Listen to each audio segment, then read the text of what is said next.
सौभाग्यवती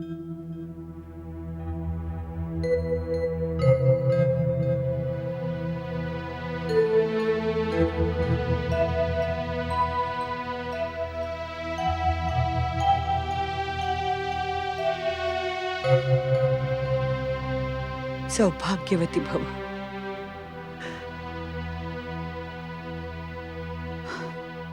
माते, मैं आपसे कुछ पूछने आई थी। पूछो पुत्री। आप तो जानती हैं, आर्य किसी भी क्षण आपसे वन प्रस्थान करने की अनुमति लेने आते होंगे। जानती हूँ। पिता के वचन मेरे पुत्र के लिए वेद वाक्य हैं। और आपके वचन मेरे लिए वेद वाक्य है। माता, माता मुझे बताइए, मैं अपने पत्नी धर्म का पालन किस तरह करूं? आर्य वन को प्रस्थान कर रहे हैं और मैं तुम यही रहोगी अयोध्या में। किंतु माते, मेरी अयोध्या तो वही होगी जहां मेरे स्वामी राम होंगे। ये क्या कह रही हो पुत्री? कैकेयी ने राम को वनवास जाने का आदेश दिया है, तुम्हें नहीं। क्षमा करें माताश्री। यदि मेरे स्वामी के स्थान पर अयोध्या नरेश होते और मेरे स्थान पर आप होती, तब भी क्या आप यही कहती? माता,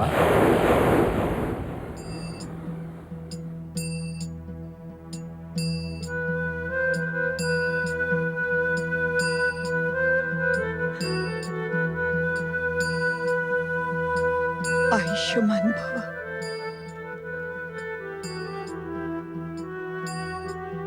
आज मैं आपसे केवल विदा लेने नहीं, कुछ और भी मांगने आया हूं। आंखों में अश्रु थे जो सूख गए, मन में इच्छाएं थी जो मर गई। अब मेरे पास क्या बचा है पुत्र, जो मैं तुम्हें दे सकूं? माता, आपके पास आशीर्वाद है माता। आशीर्वाद जो एक पुत्र के लिए जीवन का सबसे महान वरदान होता है, जो एक पुत्र के मार्ग में दीप जलाकर उसे जीवन पथ पर ठोकरें खाने से बचाता है। माता,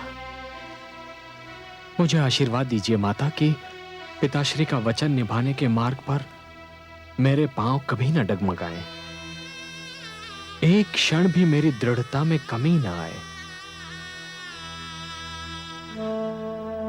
माता, आप तो जानती हैं कि इस राजसी परिवेश से, राजनीति, राजपाट, सत्ता से मुझे कभी भी लगाव नहीं रहा। किंतु आपकी स्नेह भरी मुस्कान मेरे जीवन की सबसे अधिक मूल्यवान पूंजी रही है माता। बस वही पूंजी देकर मुझे विदा कीजिए माता। मेरे तो हर श्वास में तुम्हारे लिए आशीर्वाद है पुत्र। यही तो धन बचा है मेरे पास, जो जीवन के अंतिम क्षण तक तुम पर लुटाती रहूंगी। किंतु एक उपकार अपनी माता पर भी करते जाओ। उपकार? आदेश दीजिए माता। तुम अपनी माता कैकेयी का आदेश और पिता अयोध्या नरेश का वचन अवश्य निभाओ, और मेरे पुत्र वधू से कहो कि वो मुझे छोड़कर ना जाए। वो भी चली जाएगी तो मैं किसका मुख देखकर जीऊंगी? परंतु जानकी कहां जा रही है माताश्री? ये तो यहीं रहेगी आपके पास। और आपसे दूर? हां सीते, मेरे साथ तुम क्यों दुख उठाओगी? तो क्या मैंने केवल सुख उठाने के लिए आपके साथ जन जन का बंधन बांधा है? जानकी, भावनाओं में मत बहो। वन्य जीवन बहुत कष्टदायक होता है, तुम्हें अनुमान नहीं है। आपके के बिना राजभवन का जीवन उससे भी अधिक कष्टदायक होगा, इसका मुझे भली भांति अनुमान है। जानकी, तुम वन के कष्ट झेल नहीं पाओगी। मैं आपका वियोग तो और भी नहीं झेल पाऊंगी स्वामी। वहां वन में भय है, संकट है। यदि रघुवीर सीता के साथ है तो फिर कैसा कष्ट, कैसा संकट। सुनो जानकी, मैं तो अपने पिता के वचन का पालन कर रहा हूं, किंतु तुम्हें तो किसी ने वनवास जाने का आदेश नहीं दिया ना? तो क्या आप केवल आधे आदेश का पालन करेंगे स्वामी? मैं समझा नहीं प्रिय। स्वामी, आप ही ने कहा था ना कि पत्नी पति को संपूर्ण करती है, इसीलिए अर्धांगिनी कहलाती है। मैं आपका आधा अंग हूं स्वामी। क्या ये संभव है कि आपका आधा अंग अयोध्या के राजमहल में रहे और आधा वन में? सीते, माताश्री, माताश्री, इनसे कहिए मुझे छोड़ के ना जाएं। मेरी हार्दिक इच्छा थी कि मैं आपकी सेवा का पुण्य प्राप्त करूं, और मैं ये भी जानती हूं कि मैं 14 वर्ष तक इस पुण्य से वंचित रहूंगी माते। किंतु इनसे कहिए कि यदि ये मुझे छोड़ के चले गए तो मैं अपने प्राण त्याग दूंगी माते।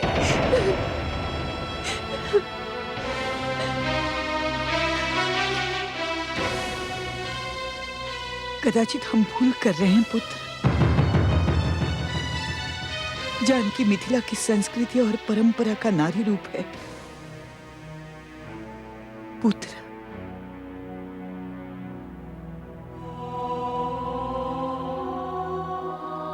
अब मर्यादा पुरुषोत्तम के माता के धैर्य की और अधिक परीक्षा मत लो। जाओ पुत्र, जाओ।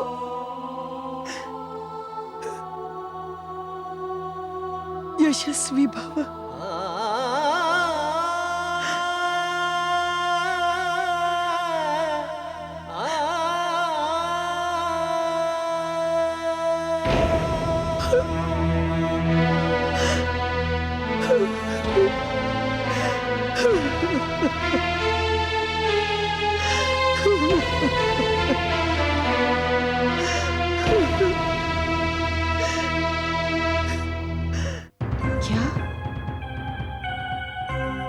पुत्र, तुमने वही कहा जो मैंने सुना? हाँ माते, छोटी माँ ने पिताश्री से यही 2 वर मांगे हैं, और पिताश्री ने उनकी इच्छा पूर्ण कर दी। ये तो अनर्थ है पुत्र। इस हंसती खेलते परिवार को किसी की कुदृष्टि खा गई। एक क्षण पहले मेरा मन प्रसन्नता से झूम रहा था कि मैं अपने पुत्र राम को युवराज बनता देखने जा रही हूं, और दूसरी ही क्षण मैं ये क्या सुन रही हूं कि मेरा लाडला वनवास को जा रहा है। मैं स्वयं भी कुछ समझने में असमर्थ हूं माते। और कुछ नहीं, केवल संयुक्त परिवार को तोड़ने का प्रयत्न है। नहीं, ये नहीं हो सकता। मैं ऐसा होने नहीं दूंगी।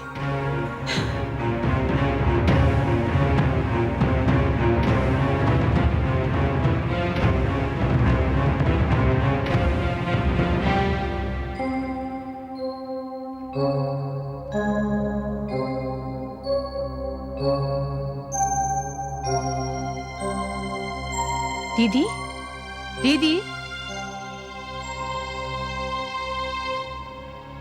दीदी, ये क्या अनर्थ हो रहा है? क्या कुछ लोग अयोध्या के नींव को डामाडोल करना चाहते हैं? नहीं दीदी, हमें चुप नहीं रहना है। हमें चलकर कैकेयी से पूछना होगा कि वो ऐसा क्यों कर रही है।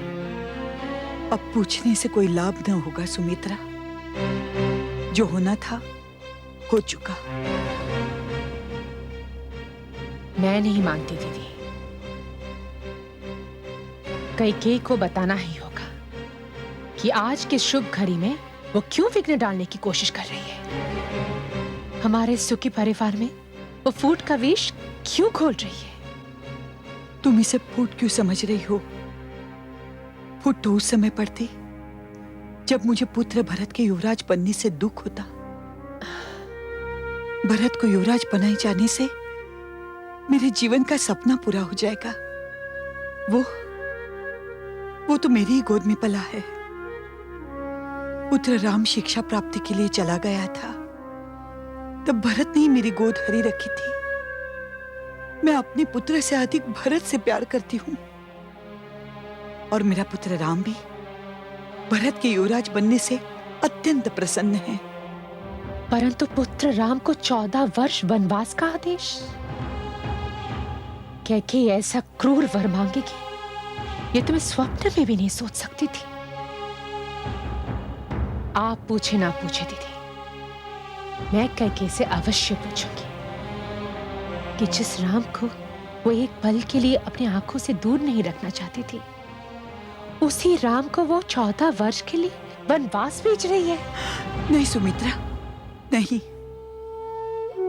मैं तुम्हारे स्नेह को समझती हूँ, किंतु तुम्हें सब करने का परामर्श नहीं दूंगी। क्यों दीदी, क्यों? इसलिए कि भाग्य के धनुष से समय का तीर निकल चुका है। कैकेयी वर मांग चुकी है। अयोध्या नरेश वर दे चुके हैं। पुत्र राम पिता के वचन का पालन सिर झुकाकर स्वीकार कर चुका है। अब हमारा कुछ पूछना रघुकुल के वचन देने और वचन निभाने की रीति पर प्रश्न चिन्ह लगाना होगा। लेकिन दीदी, हमारी अपनी भावनाएं भी तो है। होंगी,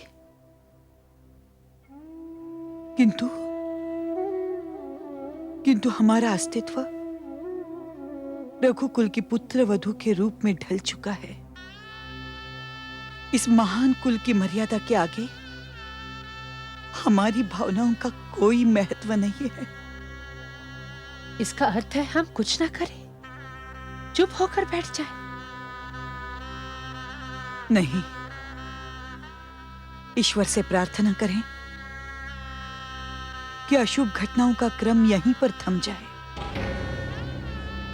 कोई और अशुभ घटना न हो,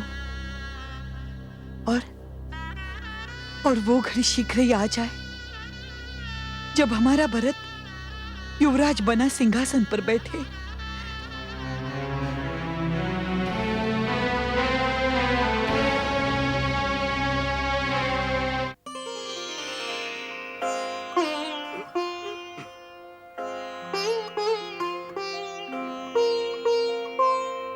जब से तुम दोनों कई देश आए हो, कई देश भी मेरे मन की भांति प्रसन्नता से झूम रहा है। मुझे तो तुम दोनों ने नवजीवन दिया है। कैकेयी नरेश महाराज अश्वपति की जय हो। अयोध्या से प्रधान सावंत पधारे हैं और आपसे भेंट करने की अनुमति चाहते हैं। अवश्य मेरे नातियों को लेने आए होंगे, पर अभी तो अपने नातियों को देखकर मेरे नेत्रों की प्यास भी नहीं बुझी है। उन्हें सम्मान पूर्वक भीतर ले आओ। जो आज्ञा। क्या करूं, मैं तुम दोनों को अयोध्या नरेश की इच्छा के विरुद्ध रोक भी तो नहीं सकता। पधारिए।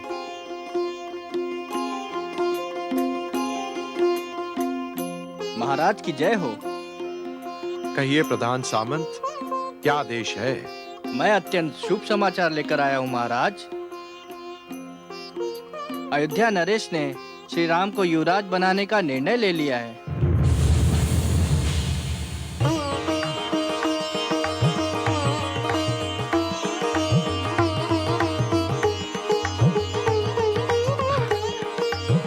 प्रधान सामंत जी करता है आपका मुख मोतियों से भर दूं। आपने अत्यंत शुभ समाचार सुनाया है। भ्राताश्री, हमें शीघ्र ही अयोध्या चलना होगा। हाँ अनुज, हमें अयोध्या तो चलना होगा, किंतु नानाश्री को ऐसी अवस्था में छोड़कर हम नहीं जा सकते। अयोध्या नरेश ने यह भी कहा है कि यदि कैकेयी नरेश अब भी अस्वस्थ हों तो आप यहीं रुक सकते हैं। किंतु नानाश्री के स्वास्थ्य के बारे में राजवैद्य अच्छे से जानते हैं। हाँ अनुज, प्रधान सामंत जी, आज आप यहीं विश्राम कीजिए। हम राज्य वैद्य से परामर्श करने के पश्चात ही आपको बताएंगे कि हम अयोध्या कब प्रस्थान करेंगे। सैनिक, इन्हें अतिथि गृह ले जाओ। जो आज्ञा। चलिए आइए।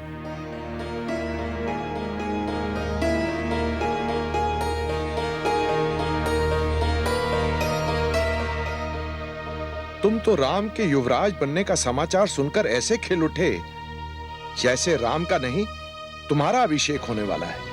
बस यही समझ लीजिए नानाश्री, भ्राताश्री मेरे आदर्श हैं। हम चारों भाइयों के शरीर तो भिन्न हैं, किंतु हमारी आत्मा एक है। हाँ नानाश्री। नानाश्री, मेरी माता कौशल्या के प्राण मुझ में बसते हैं एवं मेरी माता के प्राण मेरे भ्राताश्री राम में। हाँ नानाश्री, यही रघुकुल की महानता है। नानाश्री, हमारे परिवार में ईर्ष्या, द्वेष एवं स्वार्थ के लिए कोई स्थान नहीं है ना अनुज? हाँ, यही सत्य है। और मैं ये सोच रहा हूं कि भ्राता श्री राम युवराज के रूप में कितने भव्य लगेंगे।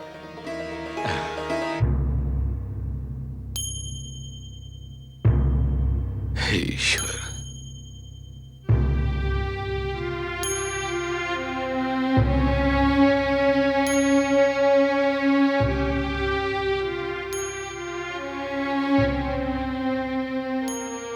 राम, हे ईश्वर, तेरे लिए तो सब कुछ संभव है। तूने आज के दिन को मेरे जीवन में आने से रोक क्यों नहीं दिया? बस कीजिए, बस। बहुत हो गया आपका रोना धोना। मेरे जीवन में पहली बार एक शुभ घड़ी आई है। मेरा भरत युवराज बनने वाला है और आप इस शुभ घड़ी को अपने अश्रु में डुबो देना चाहते हैं? क्या भरत केवल मेरा पुत्र है, आपका नहीं? अब मुझे विश्वास हो चला है कि आपका मन पुत्र प्रेम से रिक्त है। अरे टाइन, तू क्या समझे पुत्र प्रेम क्या होता है? तू तो वो नागिन है जो अपने ही सपोलों को निगल जाती है। तू एक पिता के मन की व्यथा को क्या समझेगी? मैं तेरे आगे विनती करता हूं कि और कुछ नहीं कर सकती तो चुप ही रह। मेरे मन में लगी आग पर अपने कटु शब्दों का घी मत डाल।